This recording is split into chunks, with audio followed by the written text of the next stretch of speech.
by Lexus. On a Tuesday, we always put in a little overtime. Sean Vazan, Garland Gillen, I'm Juan Kincaid. First week of the college football season, a lot of winning, a sign of things to come in Louisiana with the start of the NFL season. Why not? Why not? Bring on the good vibes of football season. I mean, Justin McMillan looked like Kyler Murray. Maybe Jalen Hurts, I guess we're going current. Yeah, and Joe Burrow. Yeah. Heisman Trophy candidate? It's fun maybe, so far. Maybe. I don't know. We'll see. Slow down. Pump the brakes. We'll get to that in just a bit. Let's get to the big board, though. A lot to get to. Saints slow starts. Can they avoid losing the first game of the season for the first time since 2013? How about the Tigers? First true test. LSU visiting Texas Saturday night. Wave on a roll. Tulane wins big in the opener. Now get a test at nationally ranked Auburn. But we're going to start with the Saints. Their struggles to start the season. Every year we talk about the Saints needing to get off to a fast start. And for the last 5 years, they haven't. The Black and Gold have lost 5 straight openers. 2 have been at home, with the most recent one being an upset by Tampa last season. So, guys, do the Saints end that dismal streak against the Texans Monday night? Yes, but be forewarned, I said yes last year as well when they faced the Tampa Bay Buccaneers. But it was crazy. They haven't been 1-0 to start the season since 2013. You know, there was a time where that opener kind of set the tone for the rest of the season. But the last 2 years, obviously, they've been able to kind of squash those storylines. But still, it would be nice to open a season at home Monday night, get on the roll, 1-0. Home crowd's ready to go, start the season. There's a lot of excitement. Houston seems like a team that's in a little bit of a flux right now. So I think if not now, when? I say yes, Saints start 1-0. Yeah, Bucks last year were 10-point dogs, and they came in here with Fitzmagic and won. 48-40? Yeah, and this year the Texans are a touchdown underdog. The Saints training camp has been very smooth. No bumps in the road. The Texans have had all kind of turmoil this training camp, okay? Lost Lamar Miller for the season, a torn ACL. They dealt with trades, which sent Jadeveon Clowney away. Just over and over again. Even their general manager, they don't have one right now. It seems like everything is perfectly lined up for the Saints to win this game because the Texans have so many problems, and the Saints has been a smooth preseason. And, Sean, we talked about this on Fox8Overtime with Deuce McAllister, that, this is a Texans team that's done a lot of changing to key players, key positions a week out from the first game. That's definitely in favor of the Saints. And look, I think on paper this Texans team will be good eventually, but they just got here. Tunsil, Stills, they traded away Clowney, as Garland said. 2 new running backs. That's a lot of people you're counting on right away to gel and get on the field. So they may very well be good by week 4, week 5, week 6. By week 1, it would be reasonable to expect for them to be a little bit of growing pains for them. So, look, it's all about timing in the NFL, and the Saints might be catching this team at the right time. Yeah, Duke Johnson's now their starting running back who just joined them during training camp in a trade. Last year, Deshaun Watson got sacked 62 times. Man, I know I'm just sounding like a broker. It's just everything's setting up. Though last year, the Tampa Bay Buccaneers destroyed a ton of survivor pools in that first week when they beat the Saints, including one of my survivor pools. So, I'm not going to make that mistake. I'm staying away from the Saints game and survivor this year. I don't blame you. I'm right there with you on that one. Imperative that they figure it out this season, though, because the first 4 opponents, all playoff teams from a year ago. You can't slip up in this first 4 weeks of the season. Look, if you want to really talk about a trend that holds, this is it. First 4 games of the season.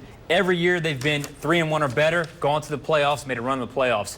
2-2, one time they missed the playoffs, one time they made the playoffs. Below 2-2, 1-3 or worse, they've never made the playoffs. So, of all the things that have kind of developed, trends that have developed in the Sean Payton era, I think the first quarter of the season, how they manage it, is truly a sign of how the season can go. Yeah, and that two game road trip to the West Coast, that's going to be a brutal one, going against the Rams. And we talked about Texans in turmoil. They got Jadeveon Clowney in Seattle now. They said he's going to be ready to roll this weekend. And Sean's been there. I've been there. Juan, I think you've also been there. Seattle is a difficult place to play. It is extremely loud. And now it looks like Ezekiel Elliott's getting closer and closer to coming to the Cowboys. That's going to be a tough game. The only break you're catching are the Texans right now because a lot of teams are really good this first 4 weeks of the season. We always talk about you got to win the games you're supposed to win because you know it's going to get tougher as you go through the season. This is a perfect example of that. Saints got to win that first game, get themselves off on the right foot, and then you go on the road with the hope of pulling one out of there, splitting 500, and then maybe come back here and kind of go 3-1. There's got to be a game plan there with Sean Payton, wouldn't you think? I know they look too far They ahead. used to like to break it down in the quarters. Yeah. Sean Payton said the Super Bowl year they decided to stop doing that, just kind of have each game its own entity. But look, I mean, I think reasonably speaking, if you look at that schedule and you say, wow, you come out of this 4-0, that is a heck of that's a heck of an effort. So you come out of that 3-1, you're feeling good. 2-2, you can survive, but anything lower than that, we might have an issue. How much will Sean Payton's message, Garland, be about a sense of urgency? They haven't even put out a team slogan this year.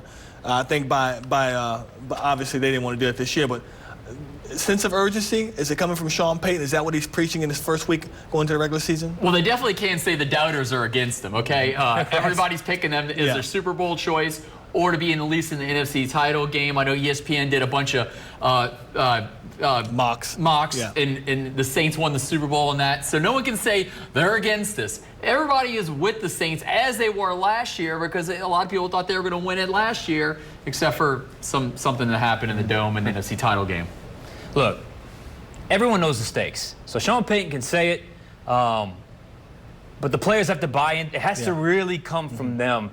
And I think they get it. I mean, if you really, really understand the vibe of training camp and preseason, it's there, man. I've used the word business like all camp because they understand the journey, and it's like, let's just get to it. Let's just take on, one task at a time, be deliberate, and then move on to the next thing. So I think that urgency is probably going to always be there in terms of a coach's message, but I think the players, enough of those guys have been inside the locker room that know what happened last year. It's going to always be there. I remember hearing Alvin Kamara talk yesterday, and he basically said, we don't have a motto because we understand what's at stake here. We've been down this road before, and he pointed out that really the last 2 years and how the way the season's ended for this football team, just unexpected ways, whether it be the Minnesota Miracle or the no call, not the way that almost out of their own control to win these 2 games, to lose those 2 games. So I think the players' focus right now is about, let's just go out there and play this, I hate to say the one game at a time mentality, but that really is what it is in this first four games of the season. Yeah, you definitely throwing out the coachisms there. I like that, That's okay. I do the best I can. Okay, let's move on now. Coming up on Overtime, what we saw from LSU against Georgia Southern. Can they duplicate it against nationally ranked Texas? And Tulane, they're ramping up the competition too. Can they keep rolling after a resounding Week 1 win? Meanwhile, Saints fans who want to see their team spirit on television can head to the Final Play app to submit a picture. Just click the menu, scroll down to the Submit Your Saints Picks page, and from there, follow directions. Tune in throughout the season to see your Who Dat passion on display.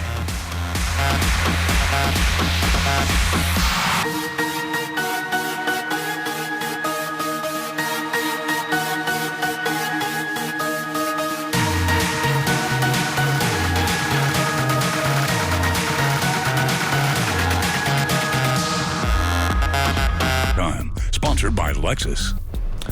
We're switching gears from pro to college football, and all eyes will be on Austin, Texas this Saturday night. LSU visiting the University of Texas, a pair of top 10 teams meeting in Week 2. And one particular question about the Tigers will be answered. Are they for real? They just dominated FCS Georgia Southern last weekend. Texas is expected to give them a real challenge. How do you expect the Tigers to respond to this first big challenge of the season? Well, we finally saw it. The hype. The 40, the 50, the 60 points we keep hearing about during the summertime. It finally showed itself. And I was just, it was great to see. I mean, LSU's out of the Stone Age. They're like throwing the ball downfield. One of the Texas defenders today said it's like a Big 12 offense. When was this happening? This isn't your father's I formation, 3 yards in a cloud of dust. It was something to witness there, just seeing them spread the ball out. Sean and I talked about one play under center, and that was a QB sneak. Yeah, QB sneak. Other than that, it was all out of shotgun. This is in. It's a new LSU offense. Yeah, I mean, 14 players caught balls. 14. I've never heard that ever in history. It's got to be a breaker record. It was cool to see something different because we've covered a ton of LSU games where it's just run the ball up the middle. Yeah. Pitch to the left, pitch to the right. This seemed pretty refreshing. Yeah, it did. And how will they respond in Texas? Completely unintimidated is how they're going to respond. I think that their mindset is ready for this matchup. They know how strong this matchup is going to be. I think they're aware of in Austin, Texas, where they have to go. They understand the matchup. I think they'll be completely unintimidated. We've talked a lot about mindset with the Saints. I pick up on the same vibe a little bit with the mindset from LSU. Business-like, understand the opportunity ahead. I think they'll come out and respond great. I like LSU's chances a lot in this game Saturday. I think what's going to be interesting to see, look, they did what they wanted to when they wanted to against Georgia Southern, as well they should have. I think we're all surprised about how fluid the offense was. We heard so much about it. Nice move by John Emery there. Yeah, it's crazy. yeah.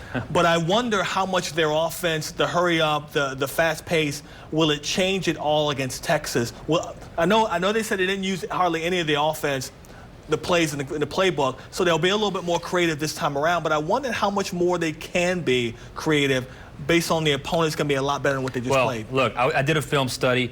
It was the foundation has been laid. The no huddle, the spread, that's the formation. The foundation has been laid. But if you really watch, there was a ton of simple concepts being used that can evolve. Now, this ain't Georgia Southern. No, okay, exactly. This is Texas. At Georgia Southern game, they were guys from, me to David Bernard's desk over there guarding each other. That's how much space they had between the receiver and the defender. A lot of space. Hardly any pass rush, so the execution has to be cleaner, more crisp against the Texas team. It ain't gonna come as easy against the Longhorns. No, they're gonna keep this revved up offense. You could see Joe Burrow yelling at the referees to get the ball down, the roll to the next play. Lloyd Cushenberry could feel the pressure. Georgia Southern, the defense was dying out. It's going to be brutally hot on Saturday night in Texas. A high of 102 in Austin that day. I might melt that day. Anyway, I'm going to be there. But yeah, they're going to keep speeding that thing up. It worked last weekend. I think it's going to work again this weekend. The spread started at 4. It's already moved to 5.5. LSU is a favorite on the road by more than a field goal. That's a pretty strong moved statement. that much? Yeah, it's moved a point and a half? Yeah, it's Wow. moving up, man. People are not buying that Texas is back, but I think they're buying that LSU's for real. I think it's going to be interesting for me to see how much this offense sticks to the game plan. If things don't go right for them in a short period of time, everything went right for them against Georgia Southern. If things don't go right for a short period of time, will they revert back a little bit to how they used to play on offense? Or will they continue saying, you know what, keep the pedal to the metal, let's keep pushing forward here on this offense. Eventually it's going to break through. Because, again, you mentioned the heat is going to be a factor. These guys are going to get tired. Mm-hmm. Can LSU handle that fast pace in those temperatures? Well, hey, your first real test. Let's see where they stand, the shape of not just the defense, but how about your own guys, your own offensive line, getting in shape, getting back to the ball. But you don't change what you do. I mean, you tweak, with reference to a game plan. You don't change the foundation of the offense right now. If they do that, then you're in some serious trouble because that means something went haywire at some point in the season.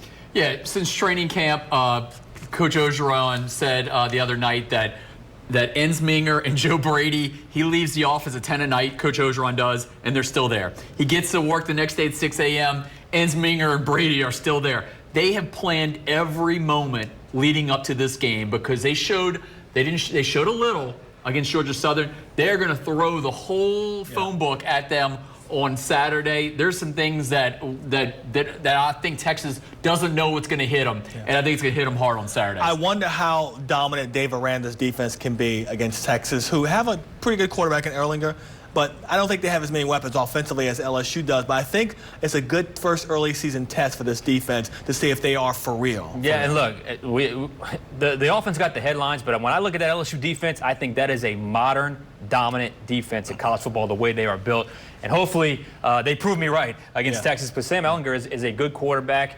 Has developed more as a passer than he's getting credit for. So it's going to be a true test. Yeah, Georgia Southern only got 98 yards of total offense there. Yeah, that was against Louisiana Tech that Ehlinger threw the 4 touchdown passes. That's not a strong defense. Michael Divinity's going to be back this week. He was suspended last week. Sadiq Charles is back at left tackle. So they're getting everybody back that was out last week. That defense, the defense is dominant. I think it's going to be the same on Saturday. It's definitely the game to look forward to this weekend. Still ahead on overtime. Tulane's got a measuring stick game this weekend with a visit to nationally ranked Auburn on the schedule. We'll size up their chances when we come back. Fox 8 Overtime, sponsored by Lexus. Back here on Fox at Overtime, and just like the LSU Tigers and their upcoming trip to Texas, Tulane will have an equally tough matchup on Saturday when they visit nationally ranked Auburn. And after whipping up on FIU in week one, everyone's wondering if the Greenies can pull off an upset of the Tigers. Can Tulane duplicate their performance against FIU against Auburn? No, not the exact performance, but Can they duplicate the outcome? Wait, listen to me, hear me out here, because Auburn's coming off a high. And you know, they see Tulane on their schedule, and they kind of thinking, it's Tulane. You know, Tulane's been playing better. Go out there, go to Auburn, play loose, play free. You're not going to be perfect like you were last week against FIU. Maybe you make this a game for a half or 3 quarters. I'm not going to predict the victory, but you just never know with the timing of these things, because Tulane has got a different mindset again this year. That I was so happy to see them dominate FIU. Yes, it's finally a statement win I wanted to see to start the season. So, look, I don't think they're going to win, but I do like the fact they go in, play loose, and probably play a little bit better than people think. Well, a trivia question on the air, live television here. Who do you think leads the overall series between Auburn and Tulane? Probably Tulane. Yeah, 17, 14, and 6. The Wave own this series, man. And even after this weekend, even if Auburn wins, Tulane still owns the series, you know? Tulane does have one SEC championship back in the 1930s. But this weekend alone, though, even though they have a series lead over Auburn, Auburn's just the fans gonna be fired up. It was the biggest game last week on television. Bo Nix, true freshman, delivered at the end. I do like Will Hall's offense. I think it fits Justin McMillan perfectly, but I think it's going to be just too much Auburn this week. Justin McMillan is the key to this. He has to be able to throw the ball, but they've got to find a way to run the ball as well as they did 350 yards rushing against FIU. You won't get that against Auburn's defense, but you have to keep them honest. He's got to make good decisions. He's not going to have quite the space to run the ball like he had against FIU, and a lot of that make-you-miss capability he had against Auburn, because the tackles are just, and the defense is just that much better. Interesting the way they work the perimeter in this offense. What Will Hall is something he clearly picked up on with Justin McMillan's arm talent. He's much better from the sideline to the numbers as opposed to between the hash marks. But the key to Justin McMillan, make the right decision on every single play. Tulane's defense, Garland, against this Auburn offense, and that true freshman quarterback, they have one of the best defensive lines in the country. We know they can get pressure against a freshman quarterback playing just his second game. Patrick Johnson's one of the best in the business in this conference there. Wow, you're still dealing with an Auburn offensive line, an SEC offensive line, as opposed to a Conference USA offensive line in FIU. They're stepping up in class. I don't know if Tulane's ready for that next step, but they're getting so much better where you can tell that this is a 7 or an 8-win team. What is Willie Fritz's message to his team this week? Let it rip. I mean, go out there. What you got to lose? Exactly. Go out there, play loose, play free.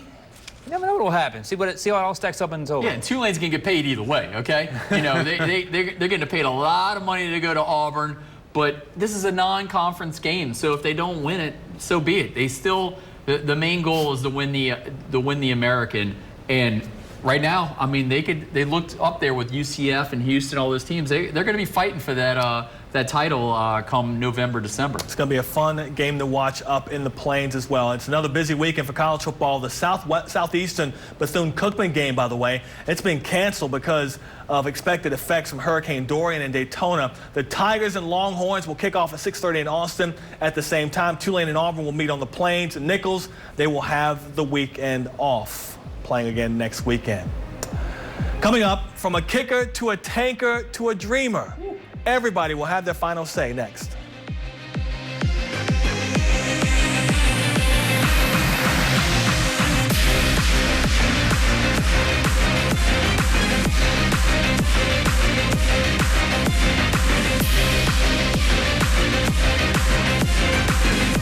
You're watching Fox 8 Overtime, sponsored by Lexus. We are in the home stretch of overtime. Before we get to everyone's final say, we want to speak on the start of the prep football season.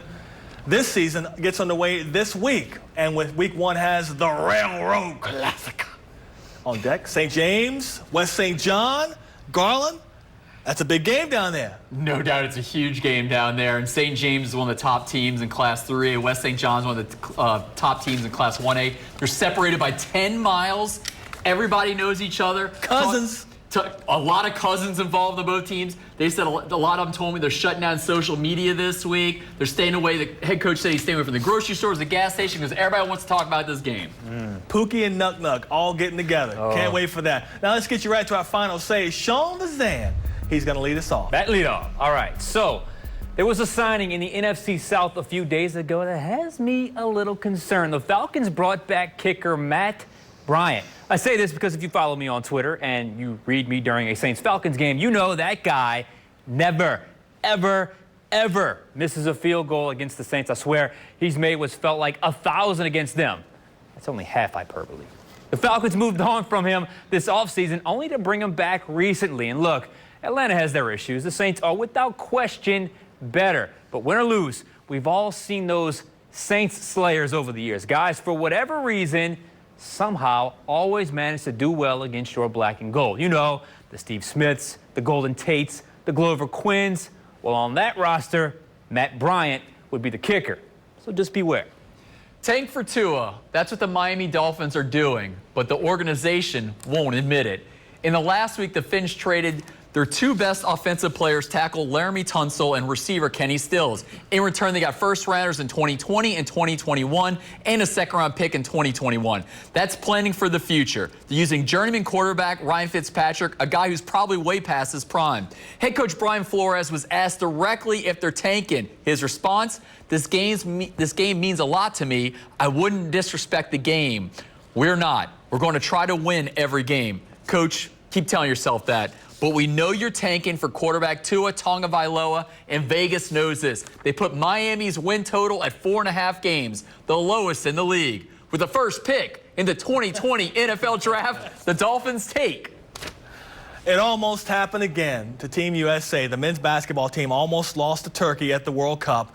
They beat them they lost 10 days prior to Australia, which snapped their 78-game win streak dating back to 2006.